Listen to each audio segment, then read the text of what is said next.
How to avoid burnout when selling coaching services. Now, I always tell people, look, you can make a lot of money in high ticket, high end sales, coaching sales. But if you're just in it for the money, there's other ways to do it. You could do crypto, you could do real estate, there's other things that you could do. I think what's really important is that in order to have longevity in this field, there needs to be alignment with your values. In other words, it can't just be about the income, it also has to be about the impact. And when I, move through, I've been in this industry for about almost 10 years now. When I move through and I see different offers, different businesses, work with either coaches or sales reps, there's always something there. It's usually people that are interested in personal growth, interested in moving up in the world and offering something that is of value, of use to somebody. Now, obviously, it's like if you're selling something, it needs to have value, it needs to improve the quality of life or business or something in some way.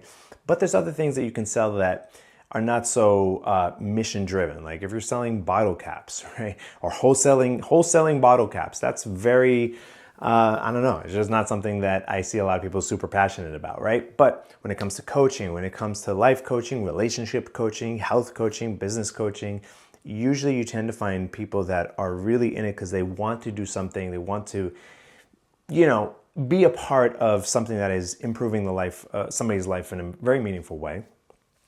And what's really challenging is at the end of the day, you're still a sales rep, right? Or if you're a coach who has your own offer, you're still selling something. And so when you get on a call with the prospect, the number one thing that they're going to see is, oh, this is a salesperson. It's very difficult to get beyond that. Now, I got a lot of different strategies of building rapport and focusing on the relationship and lowering buyer's resistance.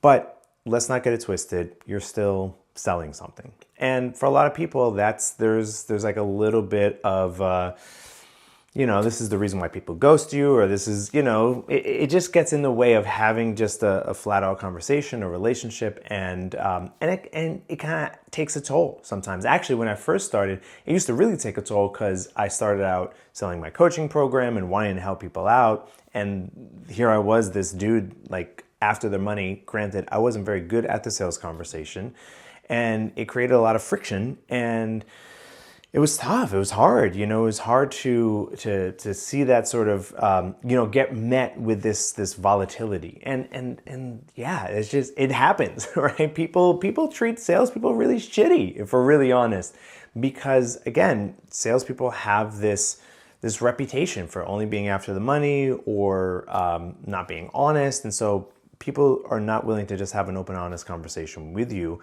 And fair enough, that's fine.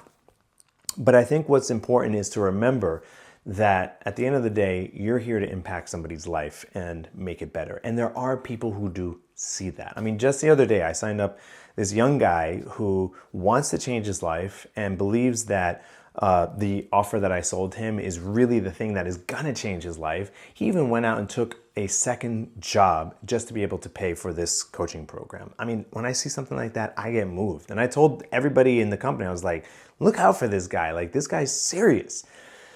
There's another story that really also lands home.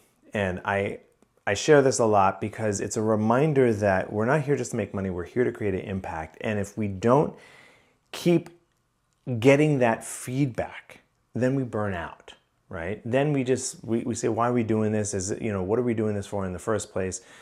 And so we have to keep reminding ourselves why we do what we do. Not just the money. Money's great, but also the impact. So the story goes that a year ago, more or less, I was doing some live events for Mastermind. Mastermind is a company owned by Dean Graziosi, Tony Robbins. And we were doing these in-person events where it was a 3-day seminar, and then we do sales at the event and sell a program to help people launch their online business. Great program, great offer. And there was a young guy at one of our events. He was probably like 19 years old. Let's call him Mike. And Mike showed up and he pulls me aside. He says, Abe, I'm really interested in actually signing up for this thing. Now, at first I was a little surprised because 19-year-old, you don't think that they have, really the resources to be able to pay for it. But he says, no, my father's going to help me out. I'm really interested. I'd love to sit down with you and my father tomorrow. He's coming in. So sure enough, father comes in. Now, to be fair, father had some experience with Tony Robbins and, coaching. And so he kind of got it, but still he's the dad. So he's like, okay, so what's this thing? What you guys got? What's going on? And we all sat at this table, and it starts off with the father and the son, Mike, looking at me, and I'm looking at them. And, it's kind of like this opposition thing. I'm just showing up with love, right? That's my frame. I'm just here showing up, answering the questions. I'm not attached to the result. I'm just here to serve. And after about a half an hour of that, the father, it's interesting because I was showing some stuff on the computer. So the father kind of comes over. And after answering all the father's questions, building the rapport and the trust, the father is kind of now on my side. And it's interesting. It's like that TV show about two dads and a baby or whatever. Like the two guys, the father and myself, we're now looking at the son. And we're both really it's a great conversation. We're feeling really inspired because the son actually wants to do an online program or online mastermind to help young men who struggle with mental health, right? And provide some sort of community. I think that's great. And so we're asking him, and I say, hey, so Mike, fast forward a year or so, what would be a great success? Like what's success look like to you? Now, great guy, still a kid, right? Still pretty young. So he goes, I don't know, maybe $1 million business. And I say, okay, well, sure, maybe not, who knows? But let me ask you this question. What about if some young man approaches you in a year and says, Mike, because of you, because of what you have done in this community, I'm here today. I'm alive today. And I didn't take my life.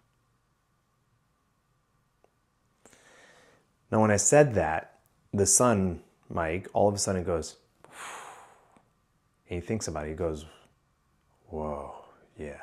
He gets it. And I turn around and I look at the father like, what do you think? And I see all of a sudden a tear in the father's eye. And in that moment, I realize this has been a conversation in that household. And that comment, that question struck that nerve. And the rest, the entire conversation, of course the kids signed up, of course the father was on board to support.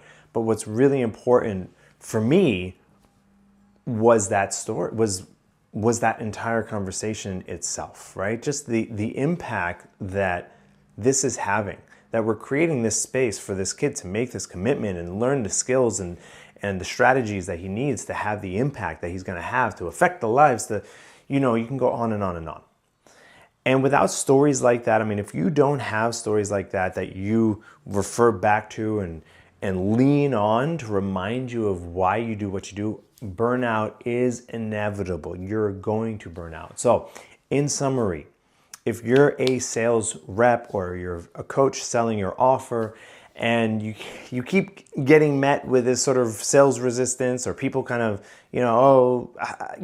treating you kind of crappy. Let's be honest. To be in sales, you have to deal with a lot of BS. You have to remind yourself of the people whose lives you are affecting and have a wheelhouse of these people who reach out and say, Abe, thanks. Because of you, I'm able to change my life, right? Like that kid, not the one I just told you about, but the first one, the one that got the second job just to pay for the mastermind, texted me after I signed him up for the program. He said, because of you, my life can change.